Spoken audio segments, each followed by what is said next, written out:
adofo a mo hwe Julie Juu Tv.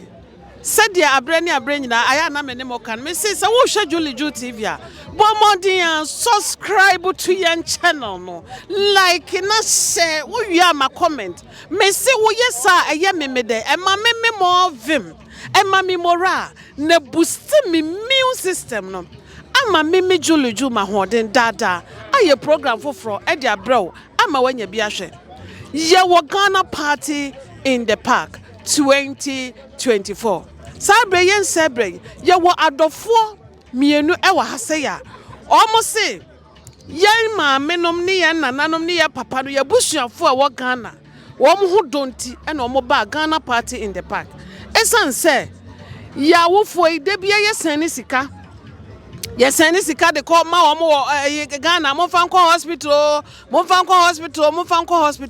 and Nunti, and now one cassa to 2 or 1 more abba chrome has said. Omo Baba Church, a quanya, Yabefa Swa, say, Yama, Menom Suyaria, Yabesha Womo, and Tian Sabrano, Womo Yemienu, Yedi can't call your woman Sani Faso, near Bisani Dean, na fei, ya Bayenia Bermanswa, or woman Sabin Kumso, near Nenatuaso. Papa, Yama Kwa Julie Juu Tv. That's it. Me pacho bodi eche adofo ni ayasho. Oche femi Nana Iwada Kwampim the second. Mini chairman Nationwide Medical Insurance Company. Okay. Nti e baya se de ukan enu. Ye mete di e be bo Ghana for mo hanu timi hwe omadofo mo mo Ghana. Okay. And ye be ko papa unso bodi nchira adofo na afa ye wi ayemfa nkomo ne nto aso wodin de say. Ye from me Brahma ya Iwada ko. And I'm a year Jumama Nationwide Medical Insurance. And yeah, by her say, Ebe, sure, yeah, your mom in the Eba. I'm more up on the Okay. Onim, adofo ye ready pa 8 you. Inti mo kasa jane. Na mon shadow for no mo tie mo. Papa, mo nationwide medical insurance no.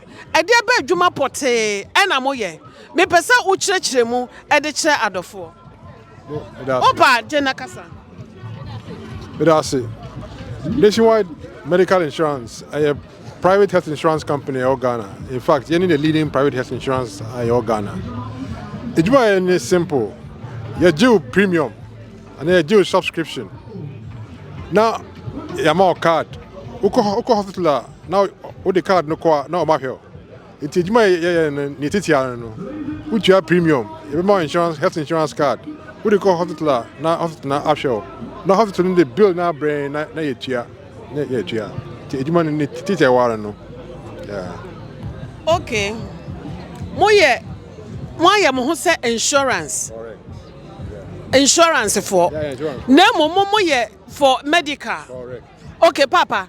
One so chire mo chire adofo. Mo dwuma pote ya moye na fei. We are so corner and common near the better as Obetima Kachu, Betima Cabrofo. They are all feeling so Becabia. I quite ho Ultimate. So, ha. Made as I say, what can we say, Metimika Brofo, because okay, and see, we are nationwide medical insurance and we provide medical health insurance. The product that we are coming here to promote is the diaspora health insurance. We call it Inqua, that's the product's name. And basically it's for people who live here who want to take care of their family in Ghana. So if you have a mother or a father or kids, you can pay a subscription for the entire year, and your beneficiary receives the health insurance card, and with that they can access health insurance based on the premium they pay. They can access different health service providers. Okay, Papa. Me pesa wo chire mo ma manfo hu say anything and I see etuano. Because obi ate ho tie ye o hwe ye. What say mo ye medical insurance. And what say bo adofo e wo fie Ghana. And na won betime atue sika no ama na boa wo mo. Me pesa wo chire mu say na won besi afatue sika no. Na sika no nso eye say. That's it. With it, mefa ye bush and na mahwim na media educate mu. Okay. It's basically insurance. Make him say three categories. You will say the neighbor from Kakra, and then the neighbor in Finifini, and then say the neighbor as Rosen Kakra. Yeah. Nina Sikawi channel and a type of hospital ubetimiako. Okay.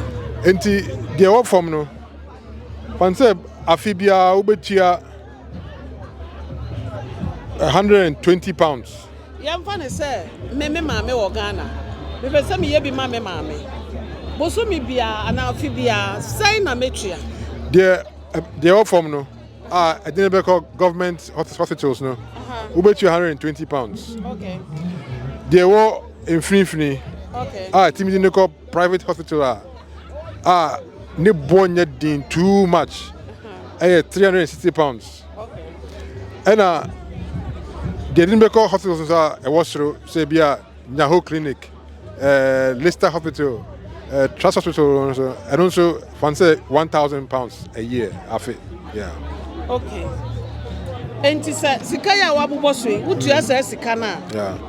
Sa hospital, government hospital, any hospital, Okano, Obeko. Okay, na se. Mitia se Sikana. Mitia se mitia se Sikana. Bosumi sign the di ansana ma qualified. Ti se metua bia mame. Wahu. Metua afi. Bosumi sena ebedi ansana bia mame yare a obe qualify se mo betimi atua ne bill na ma no. It's a be waiting period. It's ucha sikana 1 month. Between 1 month na yeshene the card na command na ye the need so call hospitals now utimi kono. Okay. Enti ucha sikana within 1 month obetimi akọ hospital no. Or after 1 month. Okay, me to say ya. Me nya register e wo momo ho. Na me start to sika ma me maame a. Mo be ye card. Na mo di sika na me tua ye no. Se aban hospital na me qualify se wo se ye kwa. Mo di card na be kwa akoto aban hospital bi o qualify. Sa na wo kire. Ye ni din be ko aban hospital bi o qualify. But the card ba koma no. Oh, mo the card be kwa akoma me maame na mo di din akwa akoto ho. In case say Nyankopon fa sa ma oyare a. Na che say bill no mo na mo betua. Correct. Sa na tie. Okay. Papa, also obi a wo de be ka ho afa ka ho.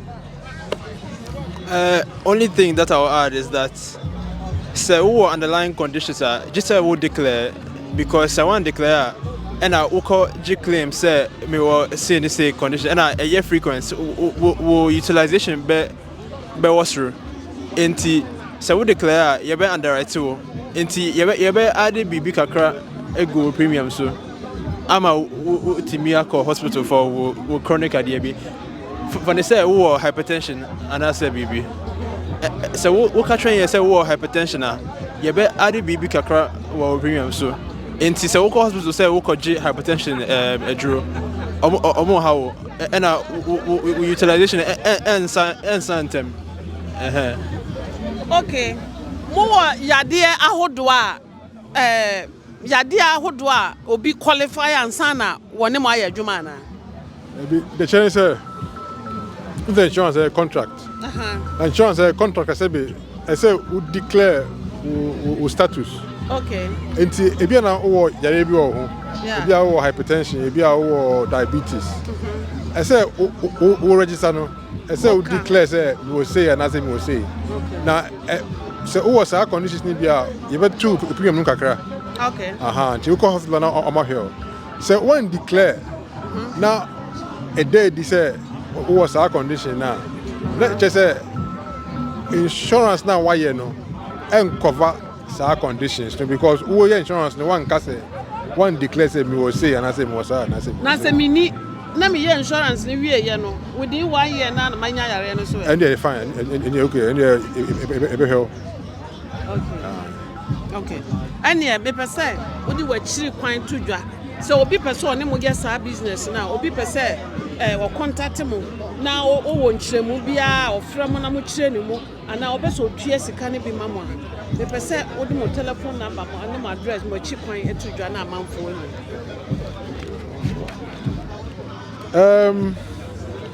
ni Your WhatsApp number. Mobile number no. +233 30 222 6892. So we have WhatsApp bus our number here. You will contact you. A higher buying so you will pay agents. Mono. Okay. Until so you mom say you farmer. You more details. Now wait my contact you now on my bow. Yeah. Okay. Until you say Obia. Or you interested, be as a person or your agent at the mamma or qualify. Abroche have no be so. That's correct. Or qualify. Say, or also contact him. Correct. Now, if you want him your business. That is correct. Now, on him your business as can mobile say, commission. A commission. Yeah. Commission in do all the bonus. The more the banner, the more sky. You 10% commission on premium engineering. It's £100 a month per person now. Would they owe me £10? Okay. Papa, who will be a bekanka? What can you mention? I will be a first American.